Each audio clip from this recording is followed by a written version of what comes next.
Good morning everyone. In last class we discussed about physical division of India and longitudinal division of Himalayas. In spite of this we discussed about Himadri. In this class we will discuss about Himachal and Sivalik range. Now let's start. Himachal. The range lying to the south of the Himadri forms the most rugged mountain system and is known as Himachal और laser Himalaya. ठीक है, पहले हमने हिमाद्री देखा था। ठीक है, जो नॉर्दर्न सबसे मोस्ट नॉर्दर्न रेंज है उसको हमने बोला था हिमाद्री। ठीक है, अब हिमाद्री के जो साउथ में, ठीक है, the range lying to the south of the Himadri, ठीक है, जो हिमाद्री के साउथ में रेंज पड़ती है उसको हम बोलते हैं लेसर हिमालय या फिर Himachal. The ranges are mainly composed or highly compressed and altered rocks. तो इस रेंज में क्या क्या आता है? हमारी बहुत ज़्यादा highly compressed and altered rocks आती हैं इसके अंदर। This range consist of the famous valley of Kashmir. ठीक है, और इसके अंदर इस रेंज में क्या क्या कंसिस्ट करता है?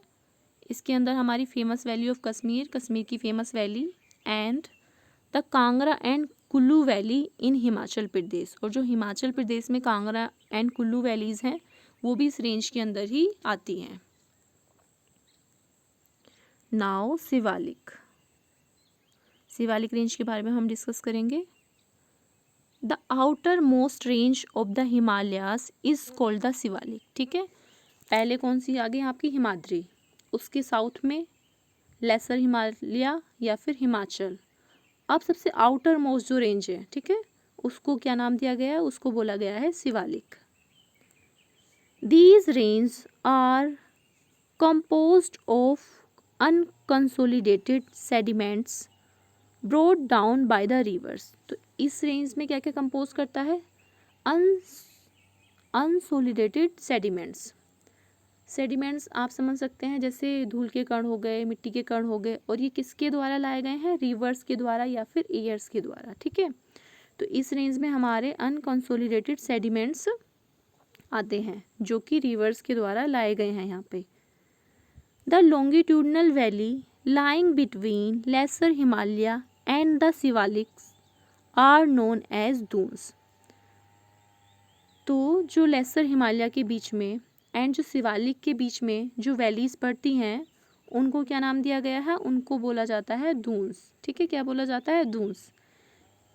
ये दून्स किसके बीच में पड़ते हैं? लेसर हिमालयाज एंड शिवालिक के बीच में। Clear? Kotli Dun and Patli Dun are some of the well known Doons. ठीक है, तो इनमें जो फेमस दून्स है वो कौन कौन से हैं? कोतली दून है एंड पातली दून है। ठीक है, आर सम। ठीक है, ये सॉरी ये सन नहीं है, ये सम है। Clear? Some of the well known Doons. ठीक है, कोतली दून एंड पातली दून बहुत फेमस दून्स है। ठीक है, now look at this picture. ठीक है, अगर हम इस पिक्चर में देखेंगे तो सबसे जो ऊपर वाला पार्ट है वो आपका आ जाएगा हिमाद्री, नेक्स्ट वाला पार्ट लेसर हिमालय, और या फिर हम बोल सकते हैं हिमाचल, और सबसे लास्ट में आप देख सकते हैं यहाँ पे शिवालिक रेंज दिया हुआ है। ठीक है, तो इस तरह से ये हिमालयास का लॉन्गिट्यूडनल डिवीज़न है। क्लियर? अब है हमारा वेस्ट टू ईस्ट डिवीज़न। अभी तो हमने हिमालयास का लॉन्गिट्यूडनल डिवीज़न देखा, अब हम समझेंगे वेस्ट टू ईस्ट हिमालयास का डिवीज़न किस टाइप से है। ठीक है, Himalayas lying between Indus and Sutlej, Punjab Himalaya. ठीक है, तो जो Himalayas Indus river and Sutlej river के बीच में आता है उसको क्या नाम दिया गया है? उसको बोला गया है Punjab Himalaya. But it is also known regionally as Kashmir, लेकिन उसको हम रीजनली क्या बोलते हैं? कश्मीर भी बुलाते हैं। द सेकेंड है आपका the part of the Himalayas lying between Sutlej and Kali river is known as Kumaon Himalayas. ठीक है, और अब दूसरा कौन सा है? जो Sutlej river and Kali river के जो बीच में जो हिमालयाज़ का पार्ट आता है उसको बोलते हैं कुमायूं हिमालय, ठीक है, कुमायूं हिमालय। थर्ड है आपका the Kali and the Teesta reverse demarcate the Nepal Himalayas. और जो काली रिवर एंड जो तिस्ता रिवर के बीच में आता है उसको बोला गया है नेपाल हिमालयाज। फोर्थ है आपका the part lying between Teesta and Dihang river is known as Assam Himalayas, ठीक है। और जो पार्ट आपका तिस्ता एंड दिहांग रिवर के बीच में आता है उसको बोला गया है असम हिमालयाज, ठीक है। तो वेस्ट टू ईस्ट है ये। पहला इंडस एंड सतलज के, Indus river and Sutlej river के जो बीच में हिमालयाज का पार्ट बोला आता है उसको बोलते हैं पंजाब। फिर सतलज एंड काली के बीच में जो पड़ता है उसको बोलते हैं Kumaon Himalayas. Next Kali and Teesta rivers के जो बीच में आता है उसको बोलते हैं नेपाल हिमालयाज। और लास्ट है आपका तिस्ता एंड दिहांग रिवर्स के बीच में जो पार्ट पड़ता है उसको बोलते हैं आप असम हिमालयाज, ठीक है। अब हम इसको पिक्चर के थ्रू समझेंगे। देखिए वेस्ट आपको पता है ना, वेस्ट किस साइड होता है, वेस्ट टू ईस्ट हो रहा है, ठीक है। तो ये देखिए between Indus and Sutlej river Punjab Himalayas. Next Sutlej and Kali river Kumaon Himalayas. Kali and Sharda, Kali और शारदा या फिर तिस्ता रिवर्स के बीच में Nepal Himalayas. And Teesta and Dihang river के बीच में असम हिमालयाज, ठीक है। तो ये वेस्ट टू ईस्ट डिवीज़न है हिमालयाज का। क्लियर हो गया? आप इस पिक्चर को अच्छे से देख लेंगे तो आपको और ज़्यादा क्लियर हो जाएगा। अब हम पढ़ेंगे the northern plain. The northern plain has been formed by the interplay of the three major river system. जो हमारा नर्दर्न प्लेन्स है वो कैसे बना है, वो थ्री जो हमारी तीन बहुत ही मुख्य मेजर रिवर सिस्टम है उनसे बना है। और वो तीन रिवर मेजर सिस्टम कौन कौन से हैं? फर्स्ट आपका Indus river system, second Ganga river system and third Brahmaputra river system, ठीक है। तो इन तीनों रिवर सिस्टम से मिलकर क्या बना है? आपका नर्दर्न प्लेन बना है। This plain is formed of alluvial soil, ठीक है। और इसमें किस तरह की मिट्टी पाई जाती है? एलुवियल सोइल पाई जाती है। It spreads over an area of 7 lakh square kilometre. और जो नॉर्दर्न प्लेन है वो कितने एरिया में फैला हुआ है? 7 लाख स्क्वायर किलोमीटर एरिया में ये फैला हुआ है। The plain being about 2400 kilometre long and 320 kilometre broad, ठीक है।